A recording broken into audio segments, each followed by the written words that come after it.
प्रस्तुत है कार्यक्रम post box number 111। Post box number 111। श्रोताओं नमस्कार। पोस्ट बॉक्स नंबर 111 में आप सभी का बहुत बहुत स्वागत है। मैं हूं जैनेन्द्र। पोस्ट बॉक्स नंबर 111 में आज फिर से एक ऐसा विषय जो शायद व्यक्तिगत स्तर पर भी लेकिन देश के लिए मैं कहूंगा कि बहुत महत्वपूर्ण है, और वो है स्टार्टअप, जिसका जिक्र प्रधानमंत्री महोदय ने अपने मन की बात में किया। 29 मई की ही तो बात है जब उन्होंने इसके बारे में शुरुआत में ही अपने मन की बात में ये उल्लेख किया, और बड़े गर्व के साथ उल्लेख किया कि स्टार्टअप जो है भारत में किस गति से, किस तेजी के साथ आगे बढ़ता हुआ अपने लक्ष्यों को हासिल कर रहा है। अब हमें उत्सुकता ये हुई कि इस विषय में हम विस्तार से जाने तो सही, एक बार फिर से चर्चा करें कि स्टार्टअप्स क्या है, उसके पीछे का कॉन्सेप्ट क्या है, प्रधानमंत्री महोदय का उसको लेकर विजन क्या था जिसकी वजह से 2016 में इसकी शुरुआत हुई थी। और इसीलिए हमने स्टूडियो में आज आमंत्रित किया है श्रुति सिंह जी को, जो कि संयुक्त सचिव हैं उद्योग संवर्धन और आंतरिक व्यापार विभाग, भारत सरकार, यानी department of industrial promotion and internal trade, government of India. Shruti ji, बहुत बहुत स्वागत है आपका इस कार्यक्रम में। धन्यवाद मुझे इस कार्यक्रम में आमंत्रित करने के लिए। मुझे खुशी इस बात की है कि चूंकि आप इस विभाग में और इस मंत्रालय में ज्वाइंट सेक्रेटरी तो आज हैं, लेकिन इसके पहले भी आप अलग अलग रूपों में जुड़ी रही, तो एक लंबा अनुभव और लंबा कंट्रीब्यूशन या इन्वॉल्वमेंट मैं कह सकता हूं कि इस पूरी प्रक्रिया से, यानी स्टार्टअप्स के साथ आपका रहा है। तो शुरुआत से लेकर अब तक की जो उपलब्धियां रही हैं, जो यात्रा स्टार्टअप्स की रही है, उसके बारे में आपसे बहुत सारी बातें आज करनी है। लेकिन उससे पहले अगर आपकी अनुमति हो तो प्रधानमंत्री महोदय के मन की बात का वो हिस्सा हम भी एक बार सुन लेते हैं और श्रोताओं को भी सुनवा देते हैं, और फिर हम बातचीत को वहीं से शुरुआत करेंगे उसकी। जरूर, आइए सुनते हैं। मेरे प्यारे देशवासियों, कुछ दिन पहले देश ने एक ऐसी उपलब्धि हासिल की है जो हम सभी को प्रेरणा देती है, भारत के सामर्थ्य के प्रति एक नया विश्वास जगाती है। आप लोग क्रिकेट के मैदान पर टीम इंडिया के किसी बैट्समैन की सेंचुरी सुनकर खुश होते होंगे, लेकिन भारत ने एक और मैदान में सेंचुरी लगाई है, और वो बहुत विशेष है। देश में यूनिकॉर्न की संख्या 100 के आंकड़े तक पहुंच गई है। और आपको तो पता ही है, एक यूनिकॉर्न यानी कम से कम 7,500 करोड़ रुपए का स्टार्टअप। इन यूनिकॉर्न्स का कुल वैल्यूएशन $330 बिलियन यानी 25 लाख करोड़ रुपयों से भी ज्यादा है। निश्चित रूप से ये बात हर भारतीय के लिए गर्व करने वाली बात है। आपको यह जानकर भी हैरानी होगी कि हमारे कुल यूनिकॉर्न में से 44 पिछले साल बने थे। इतना ही नहीं, इस वर्ष के 3-4 महीने में ही 14 और नए यूनिकॉर्न बन गए।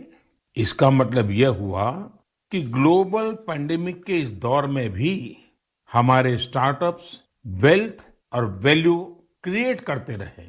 इंडियन यूनिकॉर्न्स का average annual growth rate USA, UK और अन्य कई देशों से भी ज्यादा है। एनालिस्ट का तो ये भी कहना है कि आने वाले वर्षों में इस संख्या में तेज उछाल देखने को मिलेगी। एक अच्छी बात ये भी है कि हमारे यूनिकॉर्न्स डाइवर्सिफाइंग है। ये e commerce, fintech, edtech, biotech जैसे कई क्षेत्रों में काम कर रहे हैं। एक और बात जिसे मैं ज्यादा अहम मानता हूं वो ये है कि स्टार्टअप्स की दुनिया न्यू इंडिया की स्पिरिट को रिफ्लेक्ट कर रही है। आज भारत का स्टार्टअप इकोसिस्टम सिर्फ बड़े शहरों तक ही सीमित नहीं है। छोटे छोटे शहरों और कस्बों से भी एंटरप्रेन्योर सामने आ रहे हैं। इससे पता चलता है कि भारत में जिसके पास इनोवेटिव आइडिया है वो वेल्थ क्रिएट कर सकता है। साथियों, देश की इस सफलता के पीछे देश की युवा शक्ति, देश के टैलेंट और सरकार सभी मिलकर के प्रयास कर रहे हैं। हर किसी का योगदान है। लेकिन इसमें एक और बात महत्वपूर्ण है, वो है स्टार्टअप वर्ल्ड में राइट मेंटरिंग, यानी सही मार्गदर्शन। एक अच्छा मेंटर स्टार्टअप को नई ऊंचाइयों तक ले जा सकता है। वह फाउंडर्स को राइट डिसीजन के लिए हर तरह से गाइड कर सकता है। मुझे इस बात का गर्व है कि भारत में ऐसे बहुत से मेंटर्स हैं जिन्होंने स्टार्टअप्स को आगे बढ़ाने के लिए खुद को समर्पित कर दिया है। तो श्रुति जी, आपने सुना और मेरे ख्याल है श्रोताओं ने भी बहुत ध्यान से सुना होगा कि बीते 5 मई को यूनिकॉर्न्स की संख्या जो 100 के आंकड़े को पार कर गई है। और यूनिकॉर्न, प्रधानमंत्री जी ने खुद उसको एक्सप्लेन किया है, उसकी एक यूनिकॉर्न का मतलब होता है 7500 करोड़ रुपए का स्टार्टअप। अगर इस साल की ही हम बात करें तो 3-4 महीने में 14 नए यूनिकॉर्न्स जो हैं वो अस्तित्व में आ चुके हैं। तो ये बड़ी तेजी से ग्रोथ हमें दिखती है स्टार्टअप्स की। अब आप हमें ये बताएं कि जब ये शुरुआत हुई थी तो इसका कॉन्सेप्ट क्या था, क्या सोच थी, प्रधानमंत्री महोदय का विजन क्या था जिसको लेकर 2016 में इसकी शुरुआत हुई थी? 2016 में माननीय प्रधानमंत्री जी ने अनाउंस किया था स्टार्टअप इंडिया इनिशिएटिव। उससे पहले भारत में स्टार्टअप्स तो थे पर बहुत कम संख्या में थे और कुछ गिने चुने शहरों में थे, बैंगलोर, हैदराबाद, दिल्ली, बॉम्बे। लेकिन आज जब अब 6 साल हो चुके इस स्टार्टअप इंडिया इनिशिएटिव के लॉन्च को, और मुझे शेयर करते हुए बहुत खुशी हो रही है कि हमारा रिकॉग्निशन, रजिस्ट्रेशन प्रोसेस जो है वो स्टार्टअप्स का इतना इजी हो चुका, और स्टार्टअप्स के बारे में पूरे देश में युवाओं को इतना ज़्यादा इन्हें नॉलेज मिल चुकी है कि आज हम 3rd लार्जेस्ट स्टार्टअप इकोसिस्टम बन चुके हैं। 70,000 से ज़्यादा हमारे रिकॉग्नाइज स्टार्टअप्स हैं और इनमें से लगभग 50% छोटे शहरों से आ रहे हैं, from Tier 2 and Tier 3 cities. इससे ये साबित होता है कि स्टार्टअप्स सिर्फ मेट्रोज में नहीं है, बल्कि ये हर ब्लॉक में, छोटे कस्बों में से नए नए स्टार्टअप्स निकल के आ रहे हैं। और एक इंटरेस्टिंग बात यह है कि स्टार्टअप्स पहले सिर्फ ट्रेडिशनल सेक्टर्स में थे, जैसे आईटी में, कुछ कंप्यूटर रिलेटेड सेक्टर्स में, ई कॉमर्स में। बट अब जिस तरह के स्टार्टअप्स आ रहे हैं गेमिंग में, डेटा एनालिटिक्स में, लॉजिस्टिक्स में, वो ये शो करता है कि स्टार्टअप्स ट्रेडिशनल से बहुत ही अनकन्वेंशनल सेक्टर्स में अब काम करने लग गए हैं। माननीय प्रधानमंत्री जी ने अपने मन की बात में उल्लेख किया था यूनिकॉर्न्स का जी। 100 यूनिकॉर्न्स अब हम पार कर चुके हैं इंडिया में। एक यूनिकॉर्न होता है जो $1 बिलियन की जिसकी वैल्यूएशन होती है, और वो यूनिकॉर्न वैल्यूएशन के साथ साथ बहुत ज़्यादा जॉब्स भी क्रिएट करता है। लास्ट ईयर जब पैंडेमिक था, पूरी दुनिया कोविड के साथ लड़ रही थी, इंडिया में से 44 नए यूनिकॉर्न्स बने थे। अच्छा, ये शो करता है कि इतनी मुसीबत वाली घड़ी में भी इनोवेशन और एंटरप्रेन्योरशिप इंडिया में बहुत अच्छी तरह चलती रही। देखिए, प्रधानमंत्री जी ने स्वयं मन की बात में ये बोला है कि पेंडेमिक के दौर में भी स्टार्टअप्स ने वेल्थ और वैल्यू को क्रिएट किया और इस तरह से देश को समृद्ध करने में अपनी भूमिका निभाई उन हालात में। और जिस तरह आप कह रही हैं कि इतनी बड़ी संख्या में रोजगार उसकी वजह से पैदा हो पाए। आप दो चीजें हैं कि एक तो ये है कि जो रिकॉग्निशन की आप बात कर रही हैं, रिकॉग्नाइज्ड स्टार्टअप्स, अब ये रिकॉग्नाइज्ड या जो नहीं है रिकॉग्नाइज्ड, ये क्या है, मतलब किस रूप में इसको आप एक्सप्लेन करेंगे? रिकॉग्नाइज करना स्टार्टअप, हम सिर्फ ये देखते हैं कि कोई स्टार्टअप, सबसे पहले से कंपनी रजिस्टर करनी पड़ती है, या तो LLP या पार्टनरशिप या प्राइवेट लिमिटेड कंपनी। और अगर उसके पास कोई नया आइडिया है तो वो हमारे स्टार्टअप इंडिया पोर्टल पे जाके अप्लाई करते हैं और विद इन 48 आवर्स यानी 2 दिनों के अंदर अंदर हम उसे रिकॉग्निशन प्रोवाइड करते हैं। तो बहुत ही सिंपल प्रोसेस है जिसके साथ कोई भी नई कंपनी अपने आप को स्टार्टअप रजिस्टर करा सकती है। स्टार्टअप रजिस्टर होते ही काफ़ी सारे बेनिफिट्स उस नई कंपनी को मिलते हैं। अच्छा, जैसे कि सरकारी RFPs में, सरकारी टेंडर्स में कुछ एग्जेम्पशंस हैं जो उन्हें ऑटोमेटिक मिलती हैं। उन्हें प्रायर टर्नओवर का क्राइटेरिया उनके लिए नहीं लागू होता, प्रायर एक्सपीरियंस का क्राइटेरिया उनके लिए नहीं लागू होता। EMD से भी उन्हें छूट मिलती है।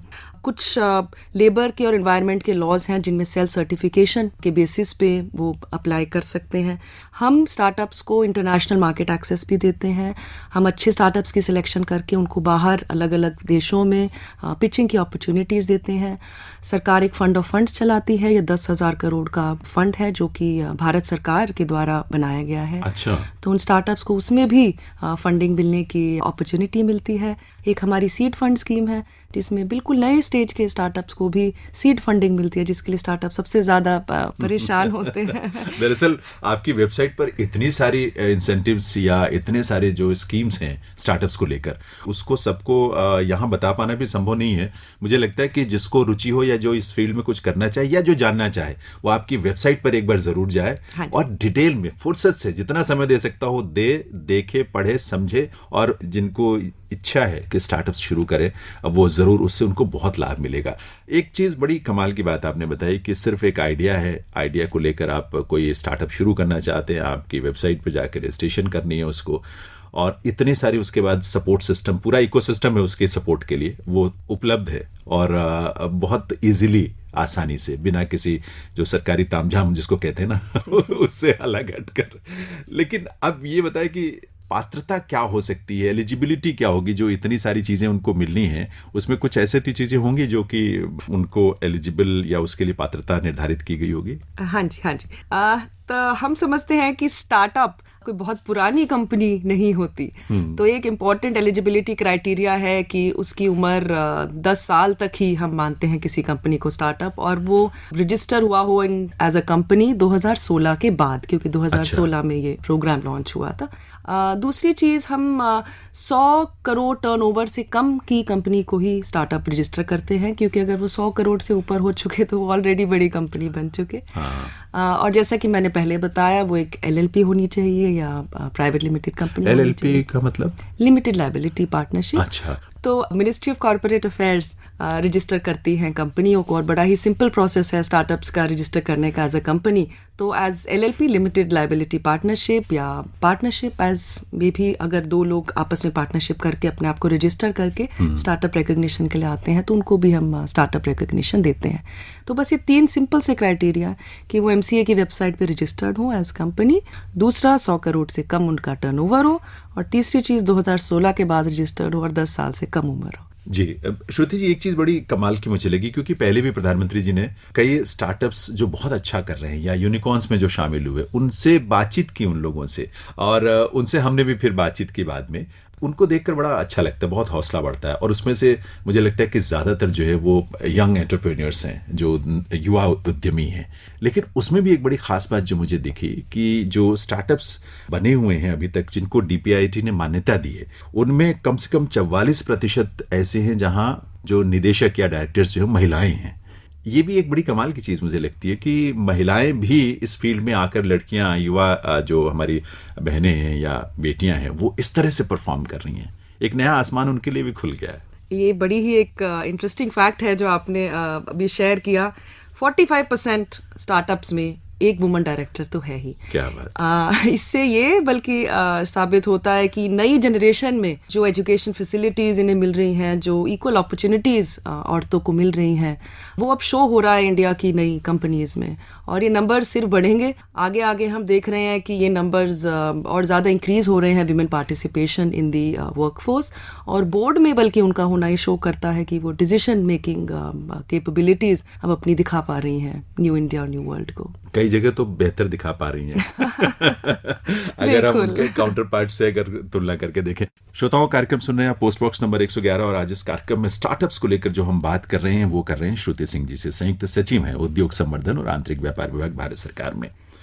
श्रुति जी, एक चीज मैंने अभी हाल में पढ़ी, उसके बारे में जानकारी मुझे मिली कि DPIIT ने इसरो के साथ मिलकर एक नाविक ग्रैंड चैलेंज शुरू किया है। अब मुझे बड़ा इंटरेस्टिंग सा लगा, क्योंकि इसरो भी अपने आप में एक बहुत वेल एस्टेब्लिश्ड ऑर्गेनाइजेशन है देश का। स्टार्टअप्स को उस फील्ड में किस तरह से जोड़कर क्या नई चीज़ करने की कोशिश हो रही है, थोड़ा उसके बारे में बताएं, क्योंकि एक बड़ा अमाउंट भी उसके लिए रखा गया है। हाँ जी, इसरो ने, जैसे कि श्रोताओं को पता ही होगा, जैसे गूगल मैप है, गूगल मैप इंडिया का सिस्टम नहीं है।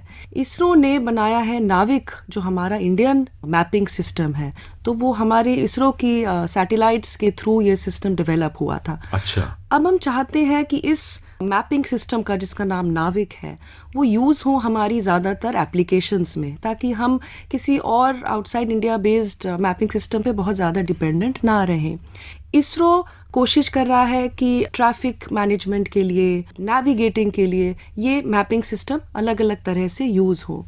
हमारा जो ग्रैंड चैलेंज हमने लॉन्च किया है इसरो के साथ पार्टनरशिप में, उसके माध्यम से हम बनाना चाहते हैं इस मैपिंग सिस्टम को यूज़ करते हुए ड्रोन्स, अच्छा, जो एग्रीकल्चरल सेक्टर में हेल्प करेंगे उन एरियाज़ का सर्वे करने में जहाँ कोई नेचुरल कैलामिटी ने हिट कर दिया। उदाहरण के तौर पे अगर कहीं कोई तूफान आता है किसी ऐसी जगह जहाँ पे इंसान का जाना बड़ा मुश्किल है, डैमेज असेस करने का, क्रॉप्स को कितनी डैमेज हुई या लोगों के घरों को कितनी डैमेज हुई, वैसी जगह हम चाहते हैं कि हमारे ड्रोन्स जो इंडिया के बने हुए हों वो इस नाविक हमारी इंडियन मैपिंग सिस्टम को यूज़ करके वहाँ सर्वे करें, हमें डेटा दें। इसलिए हमने ये ग्रैंड चैलेंज लॉन्च किया। इस कैपेबिलिटी को बढ़ाने के लिए हम इसमें फंडिंग करेंगे उन स्टार्टअप्स की जो ये काम करते हैं, ताकि जिसके पास प्रोटोटाइप है वो इसको और आगे कमर्शियल लेवल तक ले जा सके, वो सोल्यूशन प्रोवाइड करें कि ऐसे ड्रोन हम इंडिया में बना सके। इसके लिए तो आपने प्रपोजल्स भी मंगवाए हुए हैं। हाँ जी, ये 31 जुलाई तक एप्लीकेशंस हमने ओपन करी हैं। अच्छा। तो मैं चाहूँगी कि जो श्रोता ये सुन रहे हों वो इस बात को प्लीज़ शेयर करें, और अगर उनके पास कोई आइडिया है या वो इस फील्ड में काम करते हैं तो ज़रूर अप्लाई करें। ये जानने के पीछे मकसद भी यही था कि कम से कम इस बहाने हमारे श्रोताओं तक ये बात पहुंच जाए, उसकी डिटेल जो है पहुंच जाए, ताकि उनमें से अगर कोई इच्छुक हो अप्लाई करने के लिए तो वो करे, और जो नहीं भी कर रहे हैं कम से कम एक जागरूक समाज के रूप में हमें जानना तो ज़रूर चाहिए कि इतनी महत्वपूर्ण चीज़ें हो रही हैं, इतनी बड़ी बड़ी चीज़ें हो रही हैं। अब ये बताएं कि ये प्रपोजल्स हम कैसे और कहाँ भेज सकते हैं? हाँ जी, ये स्टार्टअप इंडिया जो हमारी वेबसाइट है startupindia.gov.in, उस पे जाके सारी एप्लीकेशन डिटेल्स भरी जा सकती हैं। सब कुछ ऑनलाइन है। हमारा पूरा पोर्टल ऐसा है कि किसी को भी कहीं जाने की ज़रूरत नहीं है, वो इसी पे अप्लाई करे, अपने डॉक्यूमेंट्स अपलोड करे। वो तो मैं अनुभव कर चुका हूँ क्योंकि इतनी डिटेल में इतने सारी चीज़ें एक साथ वहाँ पर अवेलेबल हैं और अपडेटेड हैं सारी जानकारियाँ कि बहुत उसका लाभ मिलता है। जब ये 2016 में इसकी शुरुआत हुई थी अपने स्टार्टअप्स की, उस समय आम आदमी के तौर पर, जैसे मैं अपनी ही बात करूं, तो हमें बहुत स्पष्टता नहीं थी कि कैसे चीज़ें आगे बढ़ेंगी। अब ये जो चीज़ें इतने 2016 से आज तक हम देखते हैं तो बहुत तेज़ी से ग्रोथ हुआ है। देखिए, नंबर ऑफ स्टार्टअप्स, उसमें यूनिकॉर्न्स की संख्या जिस तरह से बढ़ी है, प्रधानमंत्री जी ने कहा रोज़गार उसकी वजह से जॉब्स कितनी सारी क्रिएट हुई हैं। ये ग्रोथ जो हुई है, यात्रा है, उसके बारे में थोड़ा सा बताएं कि किस तरह की स्टेप बाय स्टेप या ईयर वाइज कैसे हम आगे बढ़े स्टार्टअप्स को लेकर। स्टार्टअप इंडिया लॉन्च करने के टाइम पे प्रधानमंत्री जी की विजन ये थी कि एक इंडियन सिर्फ एम्प्लॉयमेंट सीख ना करे, सिर्फ रोजगार सीख ना करे, वो अपना बिजनेस खुद बनाए और एम्प्लॉयमेंट क्रिएट करे। स्टार्टअप इंडिया के तहत हमने कोशिश करी है कि हम किसी भी फेलियर को, अगर कोई नया बच्चा कोई अपना बिजनेस स्टार्ट करता है, हम उस फेलियर को भी सेलिब्रेट करें, ताकि एक बार, दो बार, तीन बार फेल होने के बावजूद सोसाइटी उसको बुरी नज़र से ना देखे और उससे encourage करे कि वो चौथी बार भी अगर अपना बिजनेस सेटअप करे तो हम सब उनके साथ हैं, सरकार उसका सपोर्ट करेगी। शायद इसी सोच को चेंज करने में ही हमारा मेन फोकस रहा है। और अब आप नोट करेंगे कि हर घर में आम बात हो गई कि हमारा बच्चा स्टार्टअप कर रहा है। अब कॉलेजेस से जो बच्चे निकलते हैं उनका सपना ये नहीं है कि मैं उस MNC में जाके नौकरी ढूंढूं। अब हर ब्राइट बच्चा सोचता है कि मैं अपना स्टार्टअप करूं। स्टार्टअप इंडिया के तहत हम कोशिश ये करते हैं कि हम जो भी हमारे देश की यूनिक कोई प्रॉब्लम है तो वो विद इन इंडिया ही बहुत ही फ्रूगल उसके सॉल्यूशंस मिले।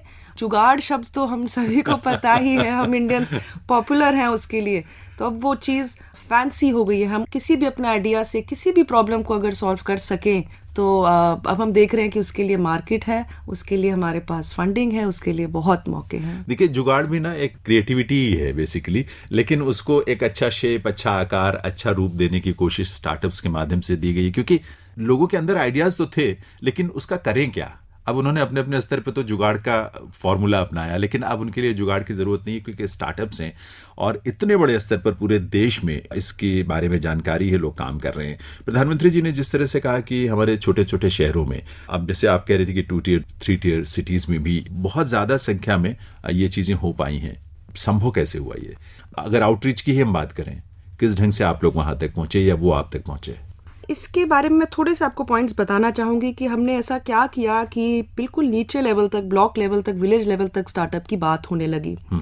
सबसे पहली चीज़ ये थी कि हमने किसी भी स्टार्टअप रिलेटेड बेनिफिट के लिए दफ्तर किसी का जाना, किसी सरकारी ऑफिस में जाना, हमने कहीं पे भी उसको कंपलसरी या ऑप्शन रखा ही नहीं है। हमने जो सब किया है सब ऑनलाइन किया है। तो स्टार्टअप इंडिया के अंदर जो भी बेनिफिट की ज़रूरत किसी भी स्टार्टअप को हो वो सब ऑनलाइन मिलती है, पोर्टल के थ्रू मिलती है।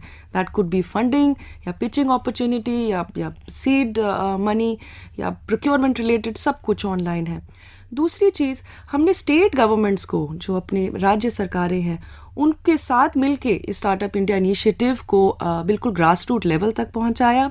हमने 2018 से लॉन्च किया था स्टेट्स रैंकिंग फ्रेमवर्क। अच्छा। उस रैंकिंग फ्रेमवर्क में हम सभी स्टेट्स को रैंक करते थे उनके सपोर्ट पे, वो स्टार्टअप्स के लिए अपने अपने एरियाज में क्या कर रहे थे।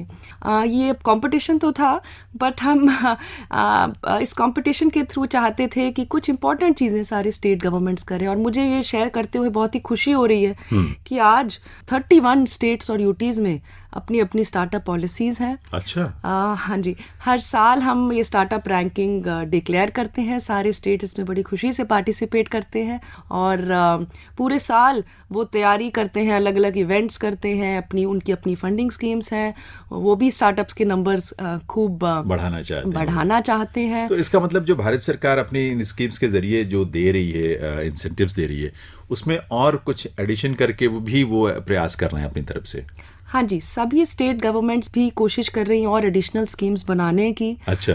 भारत सरकार की स्कीम्स जैसे टैक्स एग्जेम्पशंस देती हैं, प्रोक्योरमेंट बेनिफिट्स देती हैं भारत सरकार की PSUs और डिपार्टमेंट्स में। स्टेट गवर्नमेंट्स कोशिश करती हैं कि वो भी जो स्टार्टअप से प्रोक्योर करें, उसमें उनके स्टार्टअप्स को लाभ हो। तो इसीलिए उन्होंने अपनी पॉलिसीज़ बनाई हैं, अपने भी फंड्स बनाए हैं, कुछ राज्य सरकारों के अपने फंड्स भी हैं। तो हमारे श्रोता अगर अपने अपने जहाँ भी वो रहते हैं अपनी राज्य सरकारों की पॉलिसीज़ के बारे में भी जाने तो उनको और भी लाभ मिल सकते हैं। अच्छा, उनकी वेबसाइट्स डेफिनेटली अलग से होंगी और वहाँ पर एक्सेस करके वो उन चीज़ों के बारे में जान सकते हैं।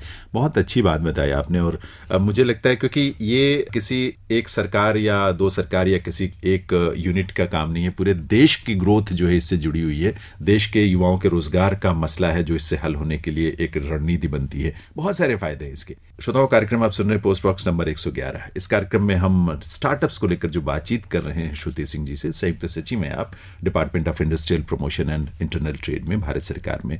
बहुत महत्वपूर्ण जानकारियां उनके माध्यम से मिली हैं, लेकिन कुछ बातें और हैं जो महत्वपूर्ण हैं जिनके बारे में जानना जरूरी है। श्रुति जी, प्रधानमंत्री जी ने खास तौर पर जिक्र किया है मेंटरिंग का, मार्गदर्शक होने चाहिए क्योंकि उसके बिना बहुत मुश्किल होती है। और अब ये जो सिस्टम डेवलप किया गया है मेंटरिंग का, या कुछ लोग, मैंने तो सुना है कि कुछ लोग स्टार्टअप्स ही जिन्होंने शुरू किया बहुत अच्छा परफॉर्म किया और बाद में वो मेंटरिंग करने लगे दूसरे स्टार्टअप्स को। ये सिस्टम क्या है, ये पूरा जो एक फ्रेमवर्क बना है मेंटरिंग का? किसी भी स्टार्टअप को, जैसा आपने ठीक कहा, चाहिए होती है गाइडेंस। तो किसी स्टार्टअप को गाइड करने वाले व्यक्ति को हम कहते हैं मेंटर। अब जैसे कि कुछ स्टार्टअप्स इनिशियल स्टेजेस पे फेल होते हैं, इसका कारण क्या है? कई बारी घर बैठे लगता है कि जो मेरा आइडिया है वो बहुत रेवोल्यूशनरी है, वो दुनिया बदल देगा। हम चाहते हैं कि स्टार्टअप्स को ये सबसे पहली चीज़ जो अपने सक्सेस के फॉर्मूले के लिए देखना चाहिए वो ये कि जो मेरा आइडिया है क्या वो मार्केट को चाहिए, क्या उसके लिए कोई स्पेस है, उसके क्लाइंट्स कौन है। तो जब तक हम अपने क्लाइंट्स को, अपने मार्केट को नहीं पहचानेंगे, उससे पहले प्रोडक्ट डिज़ाइन करना कई बारी फेलियर का रीज़न होता है। तो मेंटर शुरू से ही अगर किसी स्टार्टअप की हेल्प करे तो फेलियर के चांसेस बहुत कम रहते हैं। प्रोडक्ट डेवलपमेंट के साथ साथ मेंटर सपोर्ट करता है अलग जगह से फंडिंग रेज करने में। तो एक अच्छा मेंटर शुरू से ही स्टार्टअप को गाइड करेगा कि वो किस तरह फंडिंग रेज कर सकता है, उस फंडिंग को मैनेज कैसे कर सकता है। तो कई बारी फंड्स तो मिल जाते हैं, बट कोई यंग स्टार्टअप होता है उसको नहीं समझ आता है कि इसको मैं आगे स्पेंड कैसे करूं। तो एक अच्छा मेंटर अपने स्टार्टअप को गाइड भी करेगा कि वो फंड्स किस तरह यूज़ हों, आगे कैसे वो बिजनेस में दोबारा से लगें। ये मेंटरशिप कई डिपार्टमेंट्स, कई स्टेट्स भी टेकअप करने की कोशिश में हैं और कर भी रहे हैं। स्टेट्स ने भी अपने लेवल पे मेंटर पूल बनाए हुए हैं। स्टेट्स में भी जो हाई नेट इंडिविजुअल्स होते हैं, HNIs होते हैं या एंजल्स हम उन्हें कहते हैं, अच्छा, वो शुरू में ही स्टार्टअप्स को गाइड करते हैं और इनिशियल फंडिंग भी देते हैं। तो ये मेंटरशिप नेटवर्क बहुत ज़रूरी है स्टार्टअप इकोसिस्टम में। और जल्द ही हम कुछ नया, इसमें एक नया प्लेटफॉर्म भी लॉन्च करने की तैयारियां कर रहे हैं ताकि सभी स्टार्टअप्स को अक्रॉस द कंट्री मौका मिले अपना सही मेंटर ढूंढने का। लेकिन ये जो मेंटरशिप है या जो मेंटरिंग करना चाहता है या कर रहा है, हम कैसे डिसाइड करेंगे कि मैं इनसे मार्गदर्शन ले सकता हूँ? आखिर उसकी कोई पात्रता या उसके कोई रिकॉग्निशन कुछ तो होगा जिसकी वजह से मुझे मालूम हो कि हाँ, ये सही व्यक्ति है जिससे मुझे मेंटरिंग हो सकती है। कुछ स्टेट्स ने इस तरह के ऑनलाइन पोर्टल्स बनाए हुए हैं, अच्छा, जिसमें कि स्टार्टअप की मैच्योरिटी, उसका सेक्टर देखते हुए मेंटर्स की मैपिंग की जाती है। हमारा डिपार्टमेंट DPIIT भी इस पे अभी काम कर रहा है और हम आर्टिफिशियल इंटेलिजेंस के थ्रू एक प्लेटफॉर्म लॉन्च करेंगे जल्द ही, जिसमें कि मेंटर की भी हम चॉइस देखेंगे, वो किस तरह के किस लेवल के स्टार्टअप को मेंटरिंग देना चाहते हैं, बहुत अर्ली स्टेज या लेट स्टेज, या ऐसा स्टार्टअप जिसने इक्विटी ऑलरेडी रेज कर ली या जो शुरू से बस कॉलेज से ही निकला है। तो दोनों की मैच मेकिंग करके ही हम आगे उन्हें मेंटरशिप फिर प्रोवाइड कराएंगे।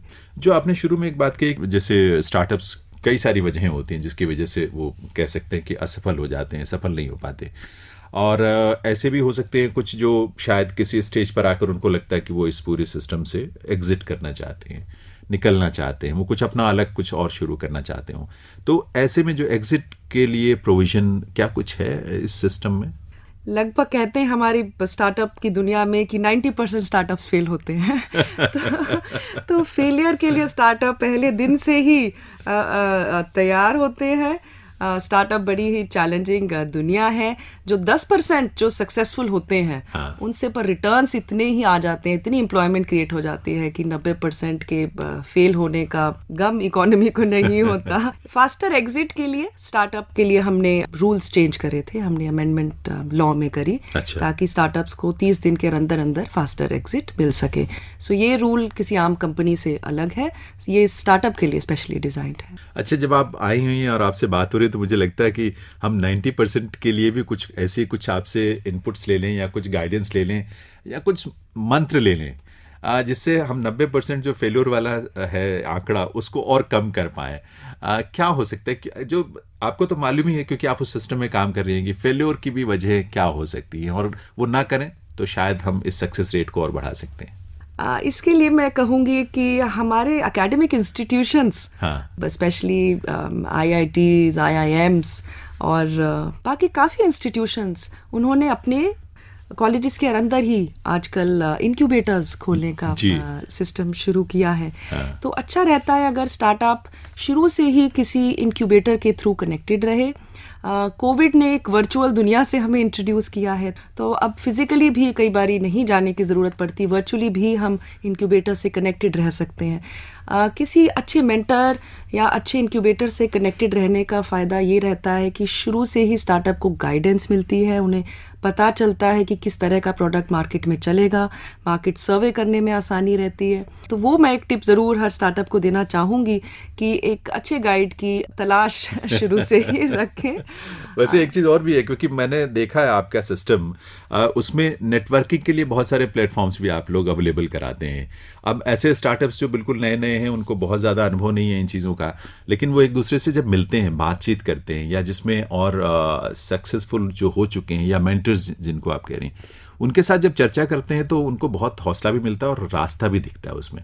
तो वो नेटवर्किंग का जो प्रोसेस और प्लेटफॉर्म भी आप लोगों ने जो बार बार आप अवेलेबल कराते हैं, तो जैसे अभी आपका एक बायोटेक पे एक्सपो आप लोगों ने ऑर्गेनाइज किया स्टार्टअप्स के लिए, अभी हाल ही में 2-3 दिन पहले की बात है, तो इससे उनको लोगों के साथ बातचीत का मौका मिल जाता है। तो ये अनुभव शेयरिंग जो है ना एक दूसरे के साथ, ये भी बहुत हेल्प करती होगी। हम इस तरह के सेक्टर स्पेसिफिक इवेंट्स करते रहते हैं। जैसे कि आपने सही बताया, जो बायोटेक वाला इवेंट है वो बहुत ही इम्पोर्टेंट है, क्योंकि बायोटेक ऐसा क्षेत्र है जिसमें कि हमारे इंडियन स्टार्टअप्स बहुत बेहतरीन काम कर रहे हैं।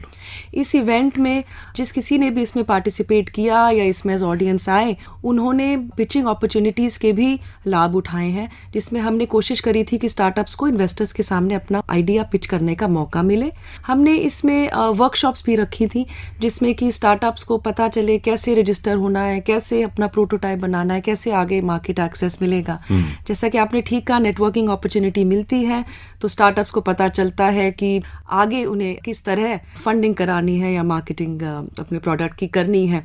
इस तरह की फैसिलिटी हमने अपने स्टार्टअप इंडिया हब पे भी रखी है। तो जो स्टार्टअप किसी इवेंट पे जा ना पाए पर से, बट वो हमारे हब के थ्रू एक लर्निंग प्रोग्राम है जो फ्री ऑफ कॉस्ट है। अच्छा। किसी नए स्टूडेंट को अगर सीखना है कि वो स्टार्टअप कैसे बने, आगे क्या क्या रास्ते हैं, तो उस लर्निंग प्रोग्राम हमारे स्टार्टअप इंडिया पोर्टल पे ज़रूर एनरोल करे, सीखे कि एक स्टार्टअप किस तरह बनता है, किस तरह प्रोडक्ट बनाता है। हमारे उसी पोर्टल पे फंडिंग के बारे में भी सारी जानकारियाँ हैं, जिसमें स्टार्टअप अगर पढ़े तो उन्हें समझ में आ जाता है कि कैसे वो फंडिंग के लिए उन्हें अपनी स्ट्रैटेजी तैयार करनी है, पिच डेक बनाना है। तो बस मैं सभी स्टार्टअप से अनुरोध करूंगी कि अपनी स्टेट की और अलग अलग डिपार्टमेंट्स की वेबसाइट्स और हमारे स्टार्टअप इंडिया का पोर्टल ज़रूर विजिट करते देखिए हैं। फाइनेंस जो है बहुत बड़ा एक फैक्टर है, बहुत बड़ा उसका पहलू है। अब मेरे मन में एक सवाल ऐसे ही आया, बस यूं ही कह सकते हैं कि मिनिमम आप कितना फंडिंग करते हैं, या और मैक्सिमम क्या लिमिट होती है फंडिंग की? मुझे लगता है कि कुछ लोग शायद उस वजह से अपना एक प्लान बना सकते हैं कि मुझे इस सेगमेंट में इस लिमिट तक मुझे चाहिए, तो उनको थोड़ा आइडिया मिल जाएगा इससे। स्टेट्स भी कुछ अपने फंड्स चलाते हैं, भारत सरकार के अलग अलग विभाग भी अपने फंड्स चलाते हैं। डीबीटी का अपना फंड है, बायरैक का एक अपना फंड है। अच्छा। मेटी का जो आईटी सेक्टर देखते हैं उन्होंने भी एक फंड क्रिएट किया है। डीपीआईआईटी के 2 फंड्स हैं। एक फंड है सीड फंड स्कीम, इसको लास्ट ईयर ही माननीय प्रधानमंत्री जी ने लॉन्च किया था। सीड फंड स्कीम है 945 करोड़ की स्कीम, जिसमें हम जो नए स्टार्टअप्स हैं जो ज़्यादा अभी पुराने नहीं हैं, हाई मैच्योरिटी लेवल पे नहीं पहुंचे हैं, उनको हम इनिशियल फंडिंग देते हैं। ये फंडिंग देते हैं हम इंक्यूबेटर्स के थ्रू। अच्छा। तो लोन भी है और ग्रांट फॉर्म में भी है। 20 लाख तक का हम ग्रांट देते हैं स्टार्टअप्स को इस फंड के तहत। दूसरा जो हमारा फंड है वो है फंड ऑफ फंड स्कीम। वो है उन स्टार्टअप्स के लिए जो मैच्योर लेवल पे पहुंच चुके हैं और उनको इक्विटी फंडिंग इस स्कीम के अंडर प्रोवाइड कराई जाती है। ये 10,000 करोड़ फंड की स्कीम है और ये सिडबी के तहत चलती है। ये स्कीम रन होती है ऑल्टरनेट इन्वेस्टमेंट फंड्स के थ्रू। तो सिडबी पैसे देता है ऑल्टरनेट इन्वेस्टमेंट फंड्स को, जो कि प्राइवेट फंड्स हैं जिन्हें काफ़ी एक्सपीरियंस है स्टार्टअप्स को सिलेक्ट करने में और देखने में किसका प्रोडक्ट अच्छा है। एआईएफ सिलेक्ट करता है उन स्टार्टअप्स को। इस स्कीम में भी हम भारत सरकार के थ्रू, हमारे फंड ऑफ फंड स्कीम के थ्रू काफ़ी इन्वेस्टमेंट कर चुके हैं हर स्टार्टअप्स में। और मैं ये शेयर करना चाहूँगी कि जो रिटर्न्स हमें उन स्टार्टअप से आ रहे हैं वो 12% से भी ज़्यादा हैं। और अच्छा। उसमें से 10 से 15 स्टार्टअप्स जो हमारे फंडेड हैं डीपीआईआईटी के फंड ऑफ फंड से, वो यूनिकॉर्न भी बन चुके हैं। बहुत अच्छा। और देखिए, वैसे आपने अपने डिपार्टमेंट का तो बताया, पर इतनी सारी मिनिस्ट्रीज और डिपार्टमेंट्स हैं जो फंडिंग करती हैं, स्टार्टअप्स को सपोर्ट करती हैं। तो इस इकोसिस्टम में, स्टार्टअप्स का जो इकोसिस्टम है, इसमें सिर्फ एक मंत्रालय, एक विभाग ही नहीं, पूरा सिस्टम जो सरकार का है, भारत सरकार का और राज्य सरकारों का भी, सभी उसमें शामिल हैं। चलिए फिलहाल एक गीत हम सुन लेते हैं, श्रोताओं को भी सुनवा देते हैं, और फिर आखिरी चरण में मेरे दिमाग में कुछ सवाल हैं जो आपके सामने मैं रखना चाहूँगा, ताकि उसकी बारे में भी जानकारी हम सबको मिल सके। फिलहाल ये गीत। श्रोताओं, कार्यक्रम पोस्ट बॉक्स नंबर 111 में आज हम स्टार्टअप्स को लेकर जो चर्चा कर रहे हैं वो इसलिए कर रहे हैं कि प्रधानमंत्री महोदय ने यूनिकॉर्न्स का जिक्र किया था अपने मन की बात में, और वो बहुत रोचक भी था, बहुत प्रोत्साहन देने वाले भी था, बड़ा इनकरेजिंग था। क्योंकि आप ये देखें कि 2016 में स्टार्टअप्स की शुरुआत हुई थी और 2022 में अब तक किस गति से, तेजी से स्टार्टअप्स की दुनिया में इतनी ग्रोथ हुई, इतना विकास हुआ है। और आज हम दूसरे जो देश हैं, जिनको आप कह सकते हैं अमेरिका और इंग्लैंड जैसे देश हैं, उनसे भी अधिक ग्रोथ रेट है हमारे देश में स्टार्टअप्स का। श्रुति सिंह जी से हम बात कर रहे हैं, जो ज्वाइंट सेक्रेटरी हैं उसी मंत्रालय में, जो कि स्टार्टअप्स के साथ सीधे तौर पर जुड़ा हुआ है, यानी department of industrial promotion and internal trade. Shruti ji, ये जो चीज़ें अभी तक हमने बातचीत की है, अब एक सवाल ये भी उठता है कि जो प्रोडक्ट वो तैयार करते हैं, या मेरा ख्याल है सर्विसेज से भी जुड़े स्टार्टअप्स हो सकते हैं, तो आखिर उनके लिए जो सबसे बड़ी बात यह कि अपने उत्पाद के, अपने सर्विस को लोगों तक कैसे पहुंचाएं, मार्केटिंग कैसे करें, ब्रांडिंग कैसे करें, या किस तरह का प्लेटफॉर्म उनके लिए अवेलेबल है जहां वो इन चीज़ों के जरिए कंज्यूमर तक पहुंच सकते हैं, अपने क्लाइंट तक पहुंच सकते हैं, क्योंकि वो भी एक बड़ा पहलू है इसका। हमारे स्टार्टअप इंडिया पोर्टल पे हमने इसी मुद्दे को, इसको हल करने के लिए हमने एक लॉन्च किया था स्टार्टअप इंडिया शोकेस। अच्छा। तो उसमें जिस भी स्टार्टअप का प्रोडक्ट ऐसा है जिसको वो मार्केट रेडी है और आगे कमर्शियल लेवल पे पहुंचाना चाहते हैं, उसको हमें कमेटी के जरिए जो अच्छे प्रोडक्ट्स हैं उनको शोकेस करते हैं, ताकि आम जनता को, पूरे देश को, पूरे विश्व को पता चल सके कि इस तरह के प्रोडक्ट्स अवेलेबल हैं।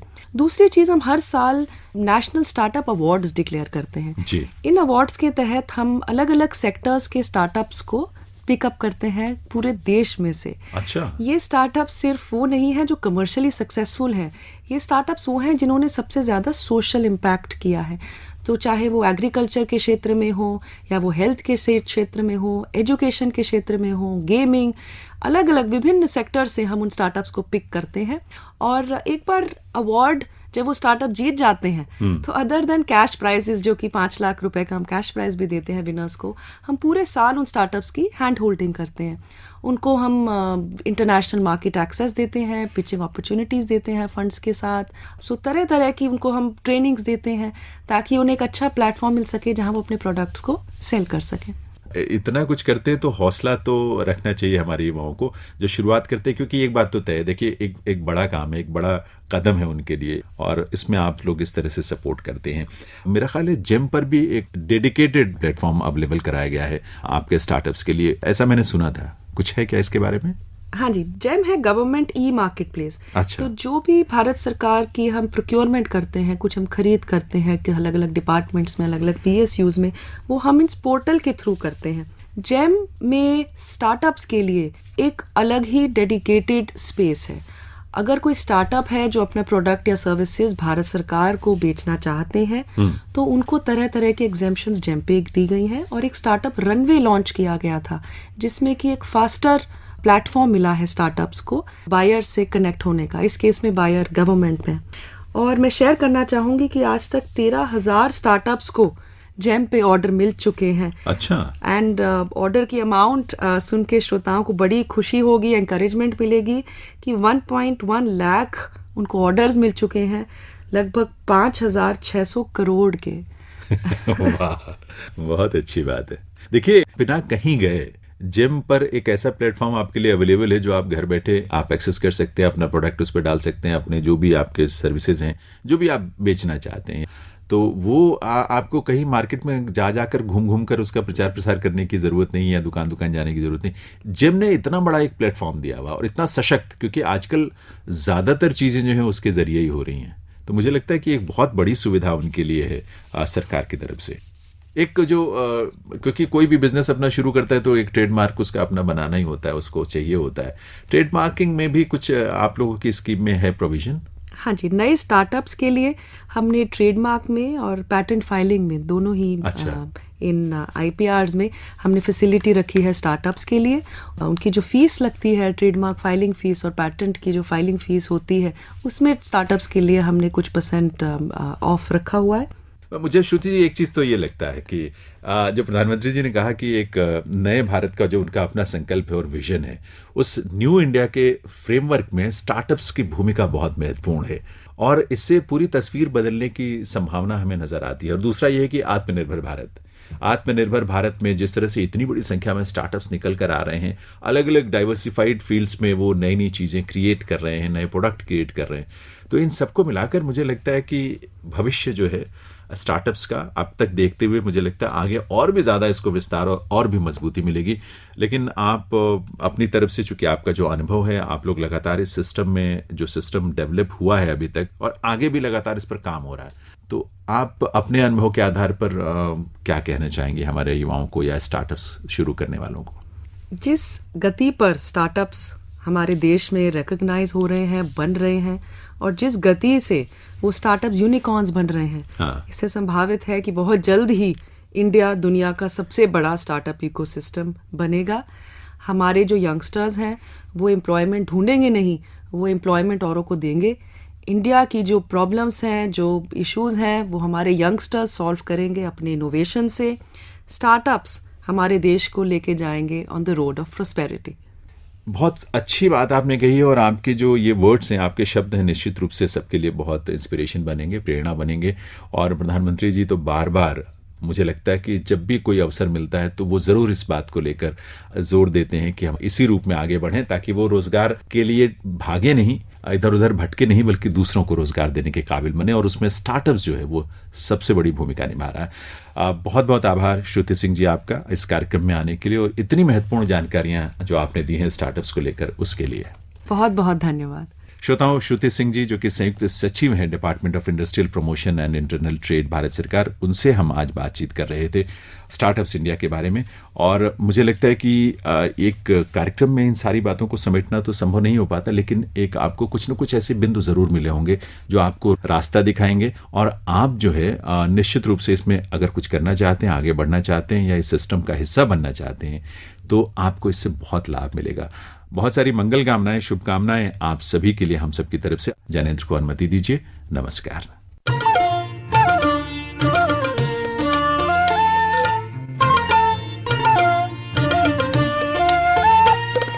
अभी आप सुन रहे थे कार्यक्रम post box number 111। Post box number 111। इस कार्यक्रम के प्रस्तुतकर्ता थे Jainendra Singh. Post box number